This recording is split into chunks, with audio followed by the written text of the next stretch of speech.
students, I am CA Harshita Rizwani from Ajad Institute of Studies. Today, we will be completing chapter number 11 of Science for Standard 8 student. The name of the chapter is Force and Pressure. Okay. So students, in our earlier session, in our earlier video, I have explained you activity number 11.9. And the topic we are discussing is pressure exerted by liquid and gases. हम ये पढ़ रहे हैं क्या pressure exerted by liquid and gases. क्या liquid and gas pressure exert करते हैं on the walls of the container with their cap?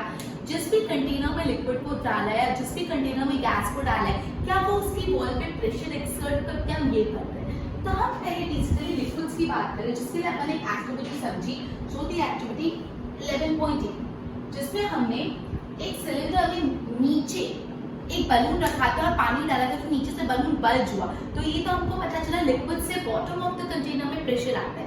अब देखते हैं वर्ड्स पे आता है।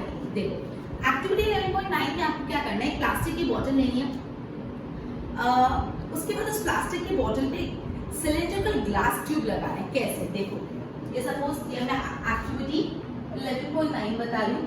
ये सपोज प्लास्टिक बोतल नहीं, उस बोतल के बॉटम से थोड़ा ऊपर यहाँ पे एक सिलेंड्रिकल ग्लास ट्यूब अटैच करना है। इसको आप प्रॉपर्ली अटैच करना, लीकेज यहाँ पे नहीं होना चाहिए। लीकेज हो तो कुछ भी लाइक मोल्टन वैक्स लगा के उसको फिक्स कर लो, ठीक है। अब यहाँ पे ना ये जो सिलेंड्रिकल ट्यूब है, इसके एंड पे आपको एक बलून लगाना है, एक रबर बलून में रबर डालना है, ठीक है। ओके, अब आपको क्या करना है, ये जो ग्लास बॉटल है इस पे, ओके, ये ग्लास बॉटल में यूज पोर्ड वाटर। आप वाटर पोर कर दो, आपको लेंथ यहाँ पर तक, उसको इतना पूरा वाटर से फिल इन कर दो। अगर ये वाटर से फिल इन हो तो ऑब्वियसली यहाँ पे भी वाटर जाएगा और ये बलून बल्ज होगा। बल्ज होगा मतलब बलून फूलेगा, ठीक है। बलून में पानी जाएगा और बल्ज होगा। तो ये एक्टिविटी से हमको क्या पता चला कि जब लिक्विड अपन ने कंटेनर पे डाला तो लिक्विड ने कंटेनर की वॉल्स पे भी प्रेशर एक्सर्ट किया। प्रेशर एक्सर्ट करने के कारण ही तो बलून बल्ज हुआ। अगर लिक्विड प्रेशर एक्सर्ट करती नहीं तो बलून बल्ज ही नहीं होता।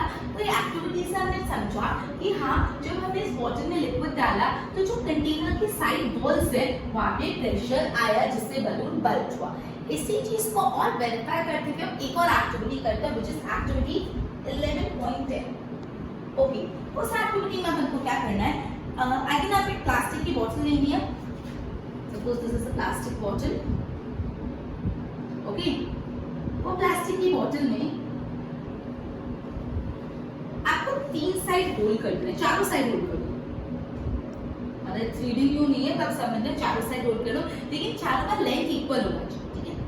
अब हम यहाँ पे पानी पोर करना चालू किया। आप ऑब्जर्व करोगे कि ये यहाँ से पानी भी लीक, यहाँ से भी पानी लीक होगा, यहाँ से भी पानी लीक होगा और यहाँ से भी पानी, नीचे से भी पानी लीक होगा, है कि नहीं? क्यों लीक होगा? बिकॉज अपन ने जो अपना कंटेनर था, मतलब ये जो प्लास्टिक बोतल थी, उसकी वॉल पे होल कर दिया। तो जब उसकी वॉल पे होल कर लिक्विड पोर इन किया तो लिक्विड तो स्टूडेंट्स प्रेशर एक्सर्ट कर रहा है, इसी वजह से तो वो होल से बाहर निकल रहा है। अगर लिक्विड प्रेशर एक्सर्ट ही नहीं करता तो होल से उसको कुछ लेना देना ही नहीं। तो ये एक्टिविटी और ये एक्टिविटी प्लस अपनी जो 11.8, ये तीनों एक्टिविटी के एडिशन से हम ये प्रूव कर सकते हैं कि yes, liquids exerts pressure on walls of container. True? Clear हुआ? ये सारी एक्टिविटी से हम बोल सकते हैं कि लिक्विड कंटेनर की वॉल पे प्रेशर एक्सर्ट करता है। क्लियर? इसी वजह से ये बलून बल्ज हुआ, इसी वजह से यहाँ से लीकेज हुआ। ओके, अब सवाल आता है क्या gases also exert pressure on the wall of container? आपने लिक्विड के बारे में पढ़ लिया, अब हम पढ़ने वाले हैं about gases. Do gases exert pressure on the wall of container? देखो, आपने एक बलून का एग्जांपल ले। बलून में आपने हवा भरी, अगर आपने उसका माउथ ओपन छोड़ दिया तो हवा निकल जाएगी। आपने बलून लिया, बलून का क्या करते हो, गठान लगाते हो, टाई करते हो या डोरी बांधते हो, right? Why do you do so? जिससे जो एयर है वो बाहर नहीं निकल जाए, जिससे जो गैस है वो बाहर नहीं निकल जाए। तो इन शॉर्ट यहाँ पे क्या हुआ, जो एयर अंदर थी वो भी तो प्रेशर एक्सर्ट कर दिया और बाहर निकल दिया। अब यहाँ पे फॉर एग्जांपल आपने बलून फुला दिया, फिर ना आपको पता चला कि बलून में थोड़ा हल्का सा होल हो गया, तो क्या उस होल में से भी हवा बाहर निकल जाएगी? से फॉर एग्जांपल आपके लिए बलून है, ठीक है, ये बलून में यहाँ पे ये अगर आपका माउथ ओपन रहेगा तो हवा बाहर निकल जाएगी, अगर जो माउथ क्लोज है तो आपका एक खाली छोटा सा भी यहाँ पे होल रहेगा, तो होल से भी पूरी एयर बाहर आ जाएगी, बलून छोटा हो जाएगा, ठीक है। सो इससे भी हम ये बोल सकते हैं कि हाँ एयर भी है, एयर जो गैस है वो भी प्रेशर एक्सर्ट करता है on the walls of container. यहाँ पे कंटेनर था बलून, तो बलून की वॉल्स पे भी एयर ने प्रेशर एक्सर्ट किया और वो बाहर निकल गई। तो yes we can say that gases do also exert pressure on the walls of container। एक और एग्जांपल आपको बाइसाइकिल का जो टायर होता है उसके बारे में दिया है। बाइसाइकिल टायर, अब बाइसाइकिल का जो टायर होता है, अगर अपन बोलते हैं टायर में एक छोटा सा भी छेद आ जाता है तो क्या होता है, हवा निकल जाती है, कभी टायर पंचर हो जाता है, ठीक है। तो बाइसाइकिल का टायर में गैस है, लेकिन अगर टायर में छोटा सा भी होल आया तो वो गैस बाहर निकल जाएगी, मतलब वो होल से बाहर निकलने की कोशिश करेगी। Yes, gases also exert pressure on the walls of container। Clear? Okay, तो अब हम लोग नेक्स्ट टॉपिक है एटमॉस्फेरिक प्रेशर, जो अपने इस चैप्टर का लास्ट पॉइंट है। एटमॉस्फेरिक प्रेशर मतलब क्या होता है? क्लियर? ये अपन ने पढ़ा liquid exert pressure on the walls of container, gases also exert pressure on the wall of container. अब अपन पढ़ रहे हैं what is atmospheric pressure. Okay, अपना न्यू टॉपिक है एटमॉस्फेरिक प्रेशर क्या होता है। Okay, you know that there is an air all around us, true? अपने आजू बाजू एयर है, और जो एनवेलप ऑफ एयर है उसको हम लोग क्या बोलते हैं student? Atmosphere. The envelope of air that's around us, हमारे आजू बाजू जो एयर का पूरा एनवेलप है, अपने आजू बाजू क्या एटमॉस्फेयर, ठीक है। एनवेलप ऑफ एयर को हम लोग बोलते हैं एटमॉस्फेयर। मतलब बेसिकली सबसे पहले तो बोल दिए कि एटमॉस्फेयर है एनवेलप ऑफ एयर, जो अपने आजू बाजू एयर का सराउंडिंग है, एनवेलप है, कवच है, उसको हम बोलते हैं atmosphere. Atmosphere air extends up to many kilometers above the surface of Earth। Suppose यहाँ पे अर्थ सरफेस है, तो अर्थ सरफेस के काफी ऊपर किलोमीटर्स तक, काफी ऊपर किलोमीटर्स तक एटमॉस्फेरिक एयर रहती है। सपोज अपन अर्थ के सरफेस पे रह रहे हैं तो काफी ऊंचाई तक, काफी ऊपर तक एटमॉस्फेरिक एयर होती है। Clear? Pressure exerted by this air is called atmospheric pressure. मतलब ये जो एयर है, ये जो एटमॉस्फेरिक एयर है, ये जो एटमॉस्फेरिक एयर है जो thousands of kilometre above the earth surface होती है, ये एटमॉस्फेरिक एयर जो प्रेशर एक्सर्ट करता है, ये एटमॉस्फेरिक एयर जो प्रेशर एक्सर्ट करता है उसका अपन बोलते हैं atmospheric pressure. The pressure exerted by the atmospheric air को हम लोग बोलते हैं एटमॉस्फेरिक प्रेशर। क्लियर? तो ये इंपॉर्टेंट है। What is atmospheric pressure? So जो एटमॉस्फेरिक एयर प्रेशर एक्सर्ट करता है, मतलब जो एयर प्रेशर होता है, जो एटमॉस्फेयर में एयर है उसके प्रेशर को बोलते हैं atmospheric pressure. We know that pressure, अब प्रेशर मतलब क्या होता है? फोर्स पर यूनिट एरिया। आपने ने पढ़ा है प्रेशर मतलब क्या होता है? Pressure is equal to formula क्या थी? फोर्स अपॉन यूनिट एरिया, मतलब टोटल फोर्स डिवाइड बाय कितना एरिया पर unit area, sorry unit area नहीं, total area, force upon total area. मतलब total area, force upon total area means पर unit area, एक unit area में कितना force उसको बोलते हैं प्रेशर। ये अपन ने पढ़ चुके हैं। If you imagine a unit area and a very long cylinder standing on it, देखो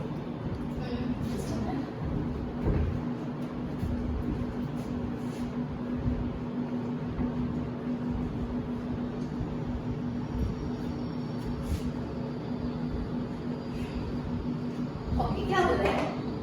If you imagine a unit area, एक यूनिट एरिया मतलब कोई भी छोटा सा एरिया मान लो, ये यूनिट एरिया, ये अपना यूनिट एरिया है।